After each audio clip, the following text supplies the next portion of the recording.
What kid doesn't like something called Mudballs, right?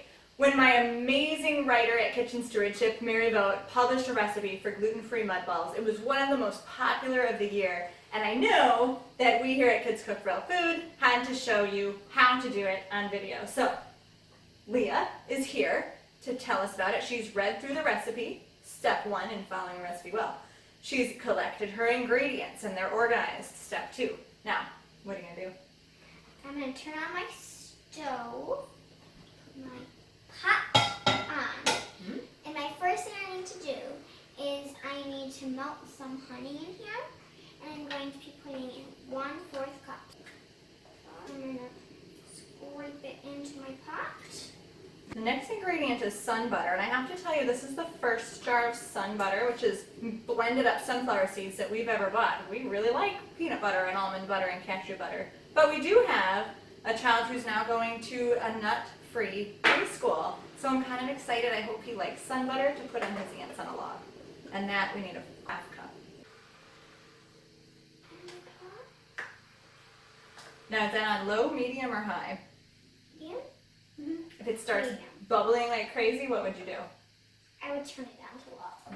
And I'm going to be doing 1/4 cup tallow. The recipe allows for lard, tallow, or butter. So if you don't have well-sourced lard or tallow, like you made it yourself or you bought it from U.S. Wellness Meats, you can just use butter. They'll be a little softer in the final ball. It's hard. So this is going to be, we have to eye it up a little bit in this 1/4 cup because there's no way we're getting that flat. I will move your ingredients to the other side of your space. That way if we're ever interrupted, we remember where we left off. 3 tablespoons of flour. My tablespoon. Make sure I get it all level. Leah and I have been talking about collagen lately. You remember what collagen does good for our bodies? It makes your hair thicker and nicer and make your nails nice too. And I need to make it liquid, so I can still see that the sun butter is still not quite liquid, and neither is my tallow. Now we have a uniform mixture. Now it says I need to remove my hand from here. I'm going to make sure I turn off my stove. And I'm going to do the rest of my ingredients. So my first thing is I need to do 3 tablespoons chia seeds. 3. Should we move these to this side? Sure. Remember what's what? 2 tablespoons pumpkin seeds. 2. Now, these are pepitas. They're little green guys. They're smaller than pumpkin seeds that come out of a jack-o'-lantern. They're the insides of what does come out of a jack-o'-lantern, though. And they're a little expensive. If you don't have pepitas, you could use sesame seeds or sunflower seeds or really any small seed. Or if you can do nuts, but these are called nut-free. So that would be a weird substitution. 2 tablespoons cacao powder. It actually calls for cocoa powder, but we're going to use cacao powder. It gives a choice. Yeah, it smells the same, it tastes the same. Cacao powder is less processed than cocoa powder, and it has a little bit more nutritive value. 1/4 raisins. A pinch of salt, and I'm going to add 1/2 cup Cassava flour. cassava flour. What's a cassava? It's a root vegetable. Ooh. Now we can't really dip that 1/2 cup in. Oh, that's a good idea. Just using a clean tablespoon. I can kind of go over the pot a little bit. We couldn't put the sun butter cup into the cassava flour. That would have made a mess. Close enough.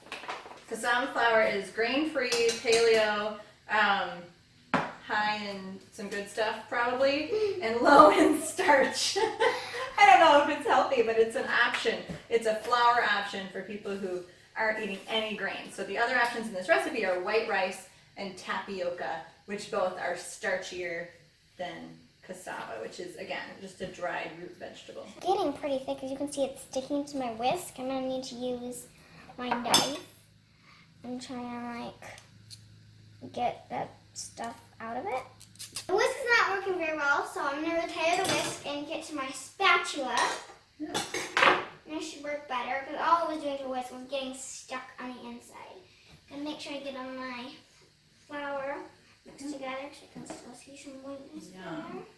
So now that all our ingredients are in there, the reason it's so thick is because we're just going to roll it into balls now. So I guess it makes sense. Yeah. Had we thought about the recipe more, we would have realized whisk for hot, spatula once it's together. It looks amazing. It looks like we should have made a quadruple batch. That's what I'm thinking is our problem though. It smells delicious. Mm-hmm. Small the stuff. When it's cool enough to handle, form it into balls. I'm going to feel it and it's a little hot, but I think I can do it. Okay. So you can really choose what size you want to do. I'm going to do about this. This is what its normal size it is and it looks delicious. It says you can refrigerate it. You can serve immediately or you can refrigerate it up for a week or you can freeze it up to a year. We hope you love these mud balls. Get the recipe at kitchenstewardship.com and we will teach you to cook at kidscookrealfood.com.